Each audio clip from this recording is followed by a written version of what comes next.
The sea is a vast library, and some books are bound in frost and shadow.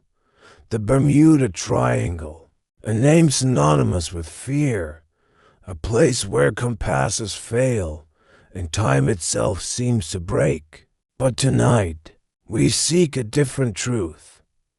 I'm Captain Levent, and this is the log of a silent nightmare. The date is December 1921. Our subject, the Carroll A, a robust merchant schooner that sailed from the Caribbean toward the U.S. Captain Wormel was a man of the North Atlantic, disciplined and steady, yet he carried an unease. He had departed from a port near Cape Fear, and the whispers of that cursed coastline seemed to follow him like a cold shadow. He knew the triangle was not just magnetic anomalies. He felt it was listening.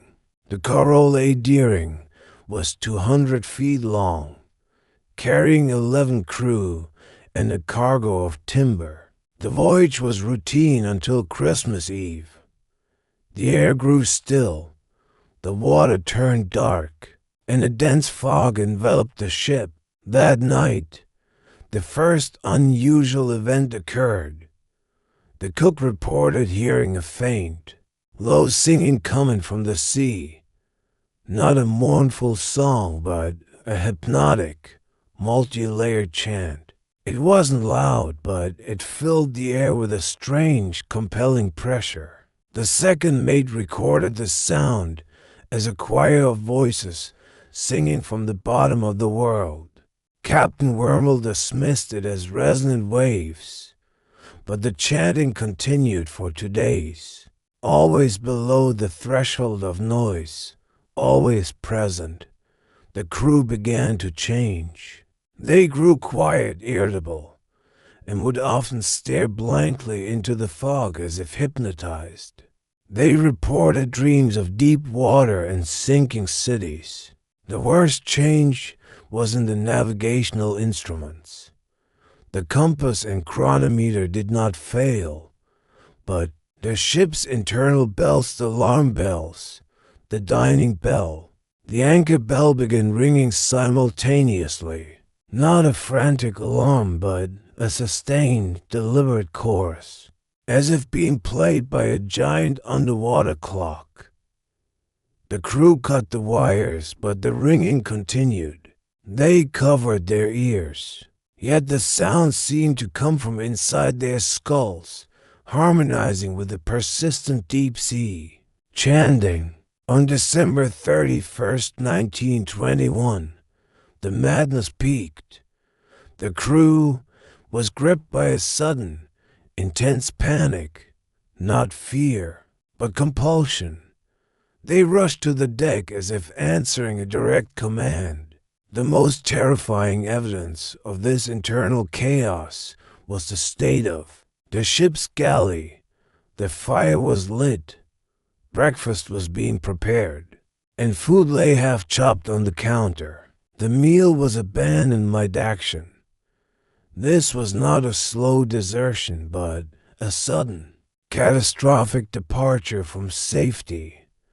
All two lifeboats were lowered deliberately and vanished, confirming the crew chose to leave the stable vessel docked later that day. The schooner was spotted drifting near Cape Lookout, intact, sails half-lowered, not a soul on deck. A Coast Guard cutter attempted to board, but heavy fog and high seas delayed them until the next morning.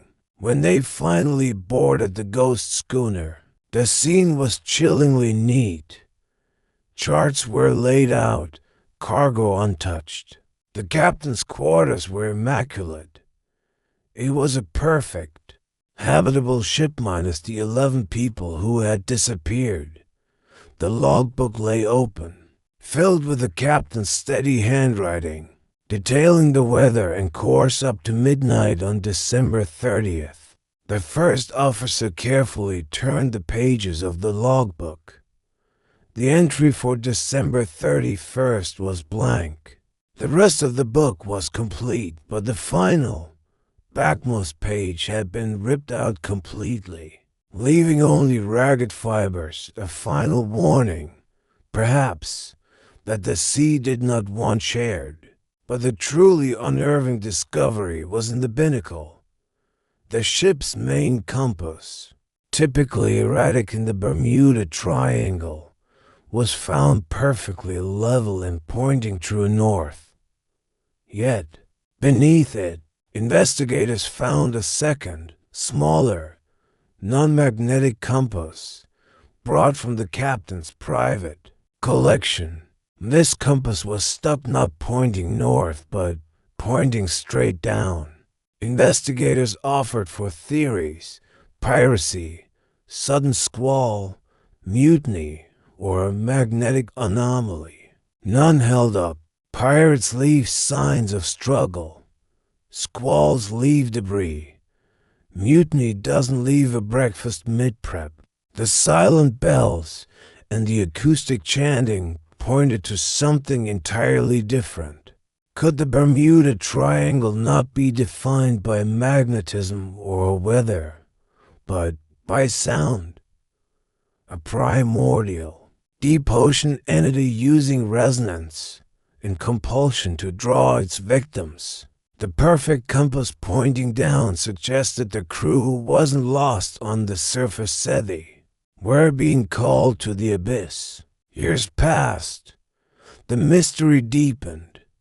Fishermen off the coast continued to report strange sightings. They spoke of shadowy figures seen on the deck of a lone schooner in the fog. But the reports always included the same chilling detail: that the figures weren't moving or steering the ship. They were standing still, staring down at the water, as if listening for a voice only they could hear. Others claimed they heard the faint, hypnotic chanting rising from the deepest part of the triangle, especially on cold, foggy December nights. In 1940, a fisherman found a sealed bottle near the Florida Keys. Inside was a single, rolled-up piece of oilskin. It contained the missing final page of the ghost schooner's logbook. The handwriting was ragged and desperate. It read, December 3-1 ST. We hear the choir, the call is clear. It is not north, it is not up. We must answer it. They are leaving. They are singing. They are going home to the deep. The lifeboats are ready. The water below. The text ended abruptly, but not due to water damage. The ink simply ceased. The logbook page confirmed the crew left willingly, compelled by an unseen, unheard voice. The ghost schooner was claimed not by a storm, but by a sonic phantom, using the Bermuda Triangle's natural acoustics to lull its victims into the abyss. Today, the legend of the silent schooner is a warning. When the fog thickens and the air stills, listen carefully. The sea may not be speaking to you, but singing for you. Captain Levent's closing log. The ghost schooner. The silent winter nightmare. May your prow be straight, your rudder steady, and the wind at your back. If you enjoy these deep-sea mysteries, remember to like and follow. A new voyage awaits in the next chapter of the unknown.